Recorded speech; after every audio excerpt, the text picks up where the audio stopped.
Hey Morgan, how are you? I'm going great, Sean. Thanks. How are you?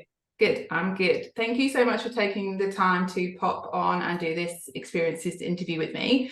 Do you want to share a bit about where you're from and what you do? I'm a physiotherapist. This is my dog, Cormac. He's Ah. my number one fan. Um, and I run a clinic in Seaford, Victoria. I have currently three physios with me.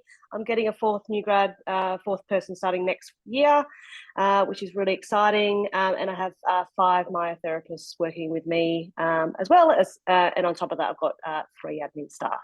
Yeah, big practice, right? What were the challenges that you were facing when you came across me and reached out and asked about the program? Um, I think some of the challenges that I've got is I'm a very typical woman in terms of I'm an overthinker, stress about the little things a lot, and I was having trouble compartmentalizing the things that I needed to be focusing on for the long-term growth of the business, so that I can continue to move forward with the business rather than stressing about the day-to-day little things that sometimes you can get kind of hooked into because they're the quick and easy wins that make you feel good in the day, but they're actually not serving you in the long term. And your team tell you they're massive fires that need to be dealt with as well, right? So there's a bit of like navigating that, what's actually a fire Yeah, and what's not. exactly. And sometimes they do feel like a massive fire at the time. And so it's also bringing that down to perspective and going, okay, well, is this really super important? Obviously, things need to be done correctly and creating solid systems behind it. But it's also about, creating those things that are going to serve you in the long term to create, I suppose, the lifestyle that all of us have, that we desire as business owners. I mean, no one goes into business to want to be working 60-hour weeks for, No, for no, 20 or no. 30 years. You go into business so that eventually it's less reliant on you and can kind of flow without you. And you can take your holidays and stuff without the phone ringing and so forth. Yeah. And so revenue wise, where was your practice at when you joined? It was like high 60s a month or so? It was around the 700K or Yeah. so mark. And Yeah. obviously in perspective, there was COVID, 2 years of COVID prior, and we were slowly coming out of that. Yeah. And certainly the systems that I put into place were able to kind of click me over that million per year mark, which is obviously an enormous achievement and something that I'm very proud of. And I worked, very hard to get there. And your You did. program certainly kind of helped me get over the line with that last little hump that I needed Yeah. to get there. Yep. Because that's actually, I think a lot of people think that most of the people in the program are at the 20, 30K, but actually there's a huge group of people who are like, I've been stuck at $700,000 for a really long time and it's doing my head in and I can't figure out why. And you were in that group and there was many of you around that same sort of time that were like, we did 90,000, we did 100,000 this month and really like clipped over that hump and then like just kind of steamed down the other side. Like, is there any one thing that you think made the difference? I think for me, as a female business owner, it's lonely at the top.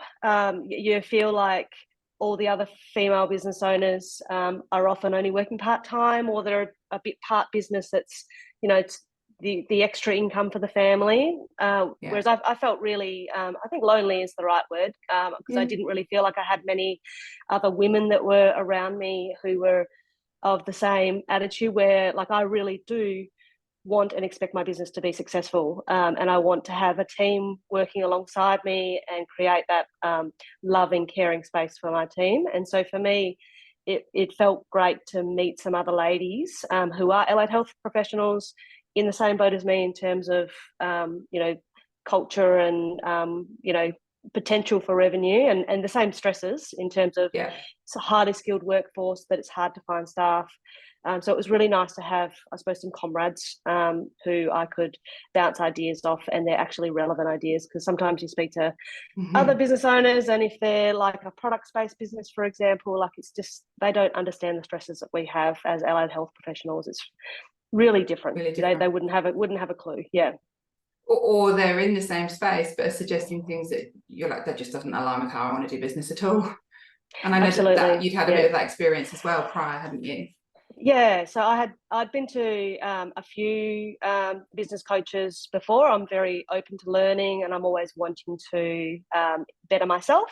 And I found some of the business coaches before were really, I think I referred to it as like rah bullshit kind of. I like that. Kind of business coaches where it was all like, hey, yeah, you need to have a daily huddle, and you need to have this and that, and you need to, get these KPIs and get your team hammering out their KPIs. But realistically, in the workforce that we work in, like having a daily huddle is just an unreasonable thing, because we're all with clients, so you can't expect your entire team to be blocked off at the same time every day. And also, there's just the reality that in an allied health business, people are coming in and out at different times, so often there isn't that much crossover for your staff. So I think having a business coach who had a different perspective on that and was comfortable to think outside the square, rather than being really like, no, you have to do it this way, and push, which just didn't resonate with who I am, and certainly my flow as a human. Because like all women, I have times where I get really stressed and it's a little bit too much. And the thing I loved about your program, Sian, was that it wasn't always that you had to be at 100% or you were failing. It was kind of, you were happy to tap into people's emotions and say, okay, why don't you just dial it down for a couple of weeks and then get back on the horse after that. Because here's the crazy thing, right? Like, you've been with other coaches, you've been stuck at this point, they've been trying to get you to hustle, and you're still stuck. When actually we're like, okay, let's slow it down a little. Let's honor that we're feeling a bit overwhelmed. Let's do things in ways that feel aligned. And then, lo and behold, it's like there was 4 of you that like tipped over to $1 million pretty quickly, like revenue wise, when you were given permission to do it your way, to not have to hustle all the time, and to be able to be a bit emotional sometimes, because we're women and we are a bit more emotional. I think I'm really glad that you found that the container gave you the space to be able to do those things, which ultimately gave you that success you were looking for. Yeah. I love that. But no, it's a really good program. Yeah. So where are you at now? Where is it looking like next year will have you land?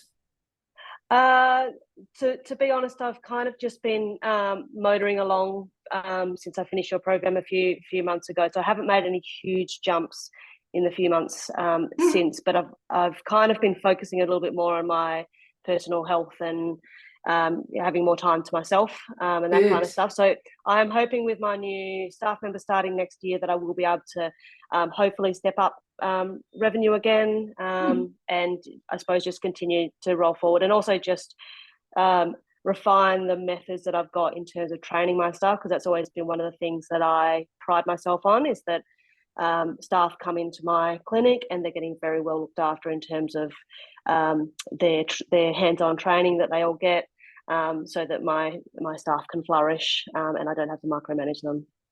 I love what you just said, because when we first met, you were constantly on the go. You were working massive weeks, and you were like, I feel like I'm on the verge of burnout. So for you to say, oh yeah, I've just been like taking a bit easy, and business is stable and good, and I don't feel like I have to be running a million miles an hour because it feels stable.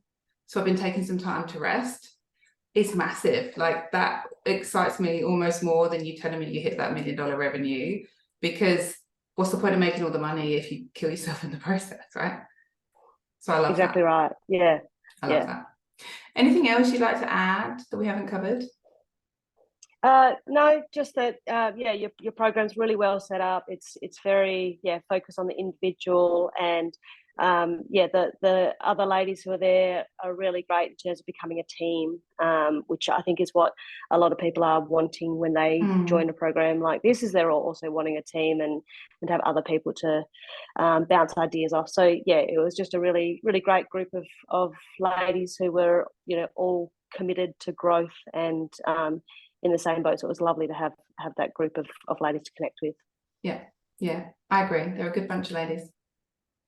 Definitely. Well, thanks so much for your time, Morgan. Like I said to you before we started, I know that people thinking about joining the program really appreciate being able to hear other people's experiences and not just have me telling them it's going to be good and going to work well for them. Like, makes it a difference that other people have said it too. So I really appreciate it. Thank you. Yeah, you're very welcome, and Thank you very much. Cormac enjoys the extra time with me.